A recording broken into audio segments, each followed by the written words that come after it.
That's nice.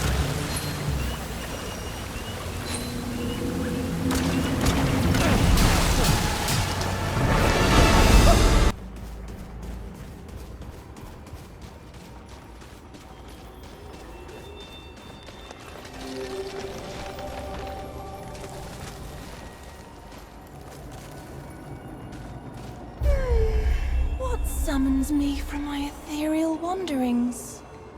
Muzar. What kind of beast is this?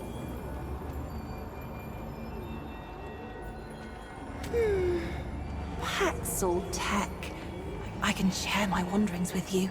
But first, I seek the knowing, the truth of nature held within your ark. You want to answer? So I will ask.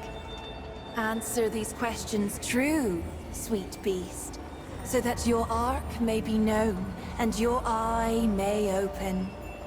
And do choose wisely. Answer from your... You have fallen madly in love with an immortal.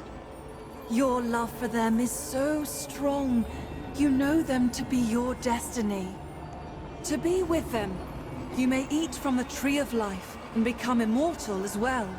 But your family and everyone else you care for cannot partake.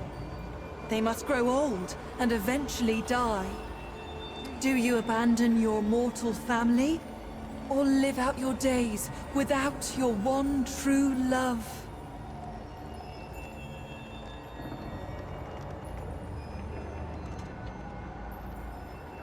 I see your wheels turning, sweet beast.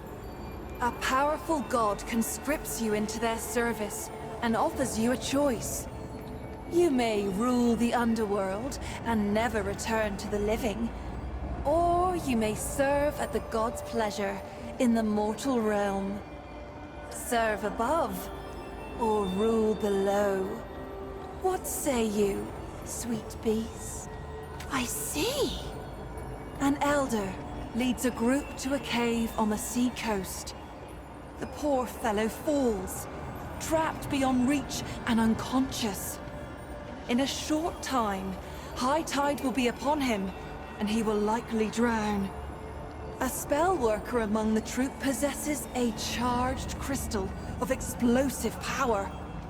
It could be used to collapse the cave and halt the tide. But it is very dangerous. Do you leave the Elder to his fate? Or do you attempt to halt the tide? Fascinating! You are part of a group of druids who have been taken hostage by a warlord. One of the warlord's soldiers succumbs to your charms and says he will help you escape. However, the others must be left behind to die, though all have done nothing. Do you abandon your fellow hostages? Or do you face death together? I see. You are an innkeeper. One of your loyal patrons proclaims he is to be in prison 2 days hence for a crime of which he is innocent.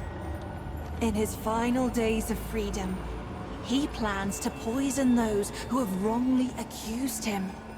You know he speaks true, but you can stop him. A simple slip of Kyber seed powder into his next drink, and he will be bedridden but otherwise unharmed for days. Do you poison him? Or do you turn a blind eye to his plots of revenge? Oh, what fun this is! You have chosen your path, sweet beast. Your heart is true. May the power of the doe's eye free you from your incarnate shackles.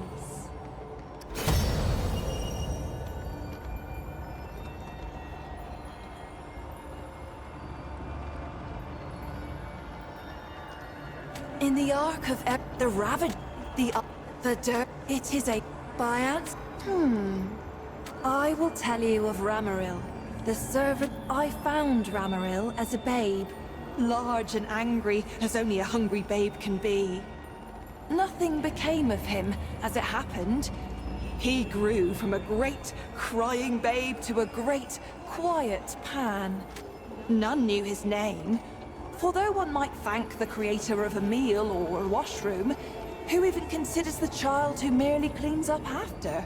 When the Krell came, they laid siege to the temple. None could escape nor call for help. All were doomed. The doe's eye opened in Ramaril that day, but he lifted the largest shield he could find. He drove dozens of Krell over a cliff. Later, his masters came to me seeking to know more of this boy who had saved them, whom I had laid at their doorstep. One might even consider them true. Before we go any further, I must ask. I sense you carrying something. Something that belonged to my sister. That ring. Why do you have it?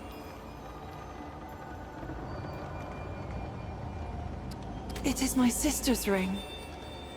This can only mean one thing. You killed her.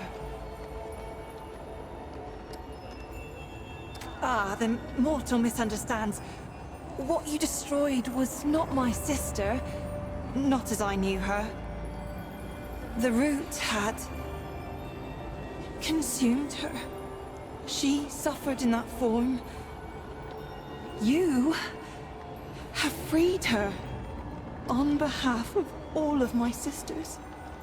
Thank you. Truly?